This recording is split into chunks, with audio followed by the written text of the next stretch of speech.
Dans l'islam, le prophète de l'islam était le premier voyou, le premier délinquant. Ils sont autorisés de voler, les non-musulmans, ils sont autorisés de piller, ils sont autorisés de les tuer. Tous ces comportements-là qu'on autorise, ils n'ont pas de limite en fait. Une fois qu'on les autorise, eh ben, ils deviennent une norme.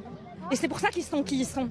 Vous voulez dire qu'en islam, il est permis aux musulmans de tuer, voler les non-musulmans? Oui, il est tout à fait permis.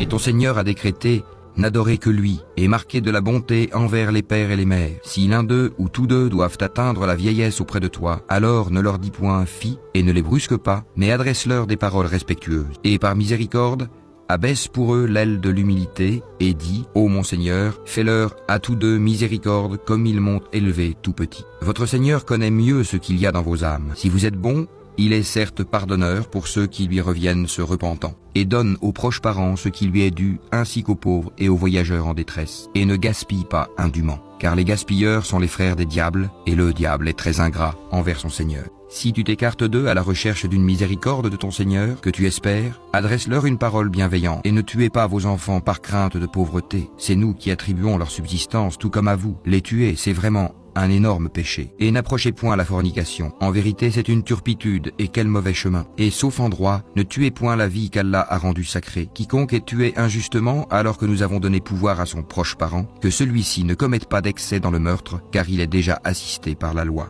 Et n'approchez les biens de l'orphelin que de la façon la meilleure, jusqu'à ce qu'il atteigne sa majorité. Et remplissez l'engagement, car on sera interrogé au sujet des engagements. Et donnez la pleine mesure quand vous mesurez, et pesez avec une balance exacte. C'est mieux pour vous, et le résultat en sera meilleur. Et ne poursuis pas ceux dont tu n'as aucune connaissance. L'ouïe, la vue et le cœur, sur tout cela, en vérité, on sera interrogé. Et ne foule pas la terre avec orgueil. Tu ne sauras jamais fendre la terre, et tu ne pourras jamais atteindre la hauteur des montagnes. Ce qui est mauvais en tout cela est détesté de ton Seigneur.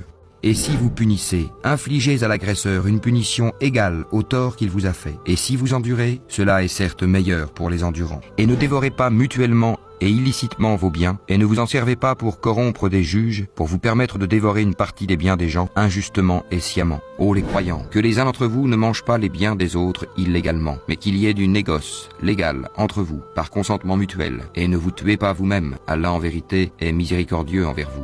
Et quiconque commet cela par excès et par iniquité, nous le jetterons au feu. Voilà qui est facile pour Allah. Dis: mon Seigneur n'a interdit que les turpitudes, les grands péchés, tant apparentes que secrètes, de même que le péché, l'agression sans droit, et d'associer à Allah ce dont il n'a fait descendre aucune preuve, et de dire sur Allah ce que vous ne savez pas.